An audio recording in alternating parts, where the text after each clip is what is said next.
The solitary life of an emotionally regulated person. Being your own support system is not easy. It requires heavy levels of self-assurance that being alone doesn't mean lonely, but that being alone and protecting your peace of mind is often better than being surrounded by low-quality individuals who hinder our stability and eliminatory progress. Autophobia and emotional codependency are the main culprits for most human stagnation in life. We all go through stuff. Life is hard, especially when you have no network from childhood, as is the case for most humans who are born in scarcity circulator families. Life is simply chaotic and complex at times. No emotional support from scarcity circulators. Needing emotional validation from others is often what our soul wants in order to soothe our desperation and frustration. Unfortunately, most humans are incapable of giving emotional validation that works. On the one hand, when you have a problem and you want to talk about it with emotionally unavailable people, it would be as if you were talking to a wall. The wall didn't even listen to you, even less can answer back. It's harsh being married with an emotionally unavailable person, or even worse, having parents who were emotionally distant. On the other hand, you have fake friends or mediocre friends, who, as when you tell them about your problems, they can quickly disregard your concerns or say stuff as, "You complain so much, you worry for nothing," or even worse, when they give you bad advice as validation. Then you have enablers, people who, just to keep you happy, can validate your feelings of not wanting to do something that's beneficial to you or stop doing something that's harmful to you. Enablers will soothe you quickly in the face of your despair, but it's usually at the price of you staying stagnant. Do not expect emotional support from scarcity circulators nor individuals who are emotionally distant like workaholics, alcoholics, or depressive people. Do not go and tell them your worries or concerns. They don't care and won't give any words of encouragement or validation. Do not waste your time. Be your own support system. Mother Earth says, be your own emotional support system. Being your own emotional support system often encompasses having techniques and routines that boost our mental stability and the perception that no matter the current hardship that we're facing, eventually, somehow by the guidance of Mother Earth and her moon, we'll figure it out and we'll receive a solution. We just have to practice several routines that will aid us. Writing can be therapeutic, because what you wrote cannot judge you back. You can only read it again and realize stuff you hadn't seen from your own perspective before. It's quite interesting to reread something and finding out details about yourself when you're not in the heat of the moment venting. Our primary aims should be protecting our own serenity and well-being, rather than finding the right person for emotional support. Then and only then are we able to begin to choose better quality friends who are able to care about us in a wholesome way, because the more we stop begging support from low-quality individuals who are incapable of giving support, the more we are able to be alone, protecting our serenity while not feeling lonely. Serenity, not loneliness. Many people think that being alone is worse than a prison sentence. We often are told we are social animals and we need company. Since early childhood, we are fed daily that friendship and family are the most important thing. All of this is but conditioning of being afraid by being alone and in one's own company. Friends are often damaging one-sided relationships when the only reason they call you is because they want something from you. When they don't need anything from you, they don't remember you exist. Then you have problematic family members who always need something from their other family members, but never give anything back but more problems.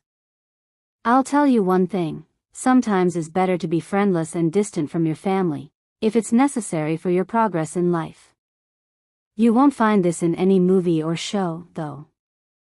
Saying stuff as being alone is good, or I'd rather be by myself than surrounded by one-sided friendships, is usually how the pitiful, lonely person in the movie or show is portrayed. The poor person who does not have any friends. All this conditioning does nothing but to strengthen autophobia and isolophobia in adulthood and people clinging on to problematic individuals just for the sake of not being alone. Protect yourself from loneliness, depression. Emotional codependency is not your friend, it's your enemy. When the attention and support you need comes from someone else, the situation is not in your favor. When the attention or support is gone, deep depression hits and suicidal thoughts can take over. Emotional codependency is a bitch. It feels inoffensive when you are going through something difficult and someone gives you words of encouragement.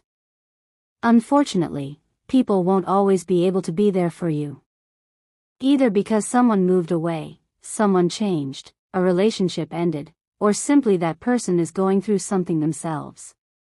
Relying on someone else to uplift your mood will leave you in an unfavorable position to you, as you'll feel lonely and depressed when there's no one around to soothe you. The worst enemy of a human is their fear of being alone and not having anyone there for them. We all go through stuff, and sometimes we need a shoulder to cry on or an ear to vent, but is often not enough. Bad environment. A bad environment can really mess with your psyche, even if you worked hard to maintain your mental health. We are never in control when it comes to the environment, and adaptation on our part is a must. Having no opportunities to work or do better really messes with your psyche. Having no network for support really messes with your psyche.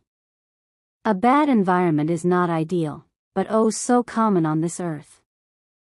Understand that you are not in control of most things surrounding society. Do not try hard on things you have no control over, try the least. I'll tell you a secret Mother Earth told me early in my LE Acu practice: the less hard you try, the better it'll go for you. As someone who grew up reading motivational books that say, as long as you give it your all, it would be okay, or always give your 100% effort, you'll know that no matter the outcome, it wasn't because of you. Having Mother Earth let me know that I should do the opposite has been a difficult philosophy to adapt. But yes, according to Mother Earth, the environment is out of our control, and therefore we should apply minimum effort to most things. Sounds counterproductive, but believe me, Mother Earth knows best.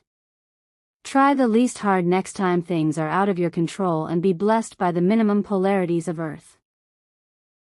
How to become an emotionally regulated human. Cry it out. Cry, cry, cry. Your body makes you cry when you're feeling frustrated in order to release toxins and to regulate your nervous system. Cry in private, release your frustration. It's okay to cry, but only for a few moments. Once you're down, stand up and start doing something. Do not set roots in daily crying, because depression is a warming leech that clings to you the moment you have been feeling sorry for yourself for too long. Tell Mother Earth your problems. Mother Earth wants to help you, and if you only knew that she is very knowledgeable and gives the best advice. Unfortunately, most humans cannot listen to her. Mother Earth, through her min-max cycles, has evolved a system to help all living beings on her body to find solutions to their problems and to evolve to eliminate problems. Luckily for us, we are one of the species that live above her surface, and hence we have the ability to connect to her and tell her about our problems. While our problems are not as rudimentary as they were perhaps 100,000 years ago, the same principles of the min-max cycle that evolved to help species get temporary improvements are still the same min-max cycles today that can help you with your everyday problems. However, most humans have lost their ability to connect to the magnets of Mother Earth and do not communicate with her, and when she sends a message, that message is not even received by the person. What a shame. There's a price to pay for modern humans in order to recover that natural connection all living beings of Earth have, and that price is high-quality essentialism. Protect your brain's health. An inflammatory diet can exacerbate the way your brain perceives situations and create the illusion that things are worse than what they actually are. Listen, I won't go deep into you shouldn't eat this or should eat that. You're an adult and by now you know what's good or bad for your body and health. Information is out there, and you know that certain foods and beverages should be kept in moderation or eliminated completely. I'm not your mother nor your doctor. However, I will tell you very directly a list of foods and beverages that Mother Earth made me quit in order to protect the modem of my machine, aka my brain. Sugar as dextrose and other artificial sweeteners.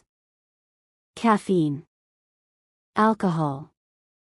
I need my brain to be in optimum health state in order to maintain my connection with the magnets of Earth and the Moon, and for that connection I've made the sacrifices to not consume these foods. I'm not telling you that you should. All I'm saying is that high-quality essentialism in nutrition has protected my brain non-inflamed state, and that is something that is priceless. A brain that's not inflamed is a brain that can self-regulate more easy in the adversities of life. A brain that is in optimum health state can receive solution messages from Mother Earth and hence have your problems ending soon. Mother Earth can be your support system, but in order to listen to her you need to feed your brain foods that your brain has evolved knowing how to digest to minimal harm. Your brain has not evolved to process caffeine, nor alcohol, nor dextrose. All of these inflame your brain, because to an animal level, we did not evolve consuming them. All of these substances are modern creations of our species. Our brain has not evolved to have them in one system, although modern humans have adapted to it. Enough about what you shouldn't consume. I know most humans get very defensive about their addictions, especially when it comes to substances they perceive as benign as sugar, caffeine, or alcohol. Just one last thing to mention, all emotionally regulated people have quitted substances that inflame the brain, because it is imperative. You cannot possibly regulate your emotions in moments of hardship with an inflamed brain, and you cannot receive solution messages from Mother Earth with a dysfunctional modem. We are coded machines and our brain is the modem that receives the signal messages. Have a diary.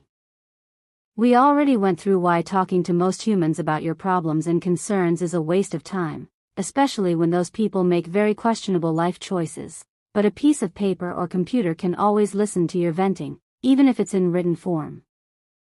Writing down your concerns and current emotions can work wonders if you reread and analyze what you just wrote down.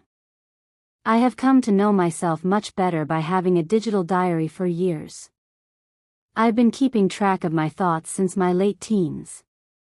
I've been able to find patterns about myself through this digital private inputs and would have never learned those things about myself, if it wasn't because I stopped, reread what I wrote and analyzed that at certain periods throughout the year, I always felt the same way, and it was all because of the magnets of Earth.